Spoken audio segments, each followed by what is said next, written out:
वीरेंद्र सिंह जी भी हमारे साथ इस कार्यक्रम में जुड़ चुके हैं। वीरेंद्र जी, आपका स्वागत है। आज आपने देखा होगा कि कल रात तक हुई बैठक पे बाद बीजेपी की कुछ सीटें तय हुई। तकरीबन ऐसी चर्चा है कि 60 सीटों पर 56 सीटों पर के आसपास उन्होंने प्रत्याशी तय कर लिए हैं। गठबंधन वालों को भी कुछ सीटें मिली हैं और आज चीफ मिनिस्टर भी गए थे राजभवन। शायद मंत्रिपरिषद विस्तार की भी बातें चल रही हैं। कुछ सिनेरियो क्लियर हुआ? देखिए, एक साथ दो बड़ी चीज़ें सामने आई हैं। एक तो दिल्ली में पार्लियामेंट्री बोर्ड की बैठक में लगभग 50 सीटों पर सहमति बन गई है लोकसभा की, जिन पर कैंडिडेट कौन होगा। तो ये पहली सूची भी बीजेपी आज रात में या कल तक जारी भी कर सकती है। वो अपने कुछ मंत्रियों को भी चुनाव लड़ा सकती है। दूसरा, मुख्यमंत्री दिल्ली से लौटने के बाद फौरन राजभवन गए थे और ऐसा लगता है कि वहाँ पर मंत्रिमंडल विस्तार को लेकर चर्चा हुई। आज मंत्रिमंडल विस्तार पर जो सूचना आई है उसमें खाली 3 लोगों को शपथ दिलाए जाने की बात सामने आ रही है, जिसमें जो ओम प्रकाश राजभर हैं, काफ़ी पुराने हैं, दारा सिंह चौहान और आरएलडी के एक मंत्री को। बाकी जो मंत्रिमंडल का अगला विस्तार होगा वो लोकसभा चुनाव के बाद होगा, क्योंकि कई सारे मिनिस्टर भी लोकसभा चुनाव लड़ने जा रहे हैं। कम से कम 10 मंत्री चुनाव लड़ाए जाएंगे, ये बात की सूचना है। अब बात आती है चुनाव की। देखिए, भाजपा उत्तर प्रदेश में 80 लोकसभा सीटों पर 70 और 10 के बीच का चुनाव लड़ रही है।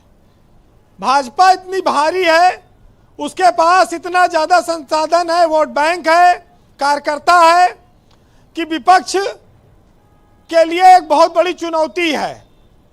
इंडिया गठबंधन अगर राज्यसभा के चुनाव में अपनी 3 सीटें जिता ले जाता तो उसका मनोबल थोड़ा और बढ़ता, लेकिन उसका मनोबल कमज़ोर हुआ। सपा के विधायक टूट गए और भाजपा ने एक संदेश दिया लोकसभा चुनाव से पहले कि बहुत बड़ी संख्या में लोग हमारे साथ आ सकते हैं, माहौल हमारे पक्ष में है। बसपा के भी कई सांसद तोड़ लिए भाजपा ने, उनको भी वो टिकट देगी। तो ये जो चीजें चल रही हैं जी, ये बीजेपी पार्टी बड़ी है, नेताओं की कमी भी नहीं है कैंडिडेट की, लेकिन वो अपने सहयोगियों के साथ और लोगों को भी शामिल करके, देखिए कोई दल की होशियारी इसी में है कि खाली नेता शामिल करके और जातीय समीकरण करके चुप ना बैठ जाओ। परिणाम किसके पक्ष में होगा, इसके लिए अंतिम दम तक कोशिश करिए, वही आपकी जीत होगी।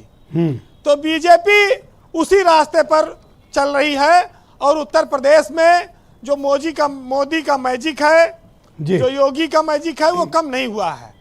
राम मंदिर ने पूरे देश में बीजेपी को बढ़त दिला दी है। एक माहौल हिंदुत्व का बना है, राष्ट्रवाद का है, और उसके दम पर भाजपा 75+ सीटें जीतने का दावा करती है। तो जो स्थितियां हैं वो चरम की ओर जा रही हैं। शायद किसी पार्टी ने इतनी बुलंदी को कभी छुआ हो। कांग्रेस का जमाना भी रहा होगा, हम लोग तो देखे नहीं, छोटे थे। राम मंदिर के साथ साथ अभी सीए का मुद्दा उत्तर प्रदेश सरकार बिल लाने जा रही है, ऐसी चर्चा है। और अगर ये होता है तो फिर एक बार वोटों का ध्रुवीकरण साफ हो जाएगा। तो ये जो हिंदू मुसलमान का जो माहौल है, डिफरेंस है, वोटों का बंटवारा है, जिसका सीधा लाभ भाजपा को मिलता है। ब्रजेश जी, भाजपा की एक रणनीति रही। आज बात हो रही कि सहयोगियों को 2 सीट दिया, आरएलडी को दिया, 2 सीट अपना दल को दे रहे हैं, एक निषाद को दे रहे हैं, एक राजभर को दे रहे हैं। राजभर की पार्टी अभी पहली बार लोकसभा में बीजेपी गठबंधन में आई है, उनको एक लोकसभा देंगे। निषाद पहले से है, उनका बेटा पहले सांसद है, वो हो सकता है एक आध और मांगने की कोशिश कर रहे हो। लेकिन अनुप्रिया पटेल के लिए कहा जा रहा था कि उनके 13 विधायक हैं और प्रतापगढ़ मिर्जापुर से उनकी परंपरागत सीट रही, वो 1-2 सीटों पर और लड़ सकती हैं। वहाँ पर हो सकता है कि अभी कुछ निगोशिएशन हो, लेकिन जयंत चौधरी का तो अभी गठबंधन में आने का ऐलान भी नहीं हुआ है, और अगर सीट पहले डिक्लेयर हो गई तो इसका मतलब हथियार डाल दिया गया है। जो कंधे पर हल धरे दिन भर खेत जोतने की बात करते हैं, वो हल बैल दोनों लैया खूंटस बांध आवा है। वो अब लोकसभा चुनाव बीतने के बाद निकलेंगे बाहर। आज छोटे दलों की स्थिति उत्तर प्रदेश में यह है कि जो बड़े दल देंगे, क्योंकि आपको उनकी पीठ पर बैठकर बैतरणी पार करनी है। भाजपा की हमेशा एक रणनीति रही है कि लोकसभा में वो ज्यादा सीट खुद लड़ती है, और विधानसभा में अपने सहयोगियों को ज्यादा मौका देती है। तो यहाँ पर ये लोकसभा की सीटों के लिए बहुत क्लेम नहीं कर सकते। ये भी एक चीज आप देखिए जी। और एक चर्चा ये आई है कि अयोध्या से रामायण सीरियल में जो राम की भूमिका निभाए थे अरुण गोविल को भी बीजेपी टिकट दे सकती है। वो आजकल काफी सक्रिय हैं, और अरुण गोविल को लोग आज भी लल्लू राम सिंह के की रूप में धड़कन ही ना देखते बढ़ाओ हैं। भाई। ब्रजेश जी, अब राजभर का जो ग्रह नक्षत्र था, ग्रहण था, वो समाप्त होने वाला है। लगता है कि 5 तारीख से पहले पहले मंत्रिमंडल का विस्तार हो जाएगा। तो अरुण जी बैठे हैं, उनके लिए संदेश तो आइन गो है कि शेरवानी उरवानी सिलाओ, ऑर्डर दियो, तो शपथ ग्रहण होने वाला है। अब आप कह रहे हो तो हम लोग मान लेते हैं, आपकी बात पर यकीन है। नहीं, अब राहु केतु जितने थे सब लगभग कट चुके हैं। हाँ। और अब ज्यादा टाइम नहीं है। लेकिन एक चीज जान लीजिए, हर चीज वक्त पे होती है। और हमारे यहाँ बुजुर्ग कहते हैं, जरूरत जो होती है जब पड़ती है तब उस समय, जैसे रफीक सदानी कहते थे कि जब नगीचे चुनाव आवत है तो भात मांगो तो पुलाव आवत है।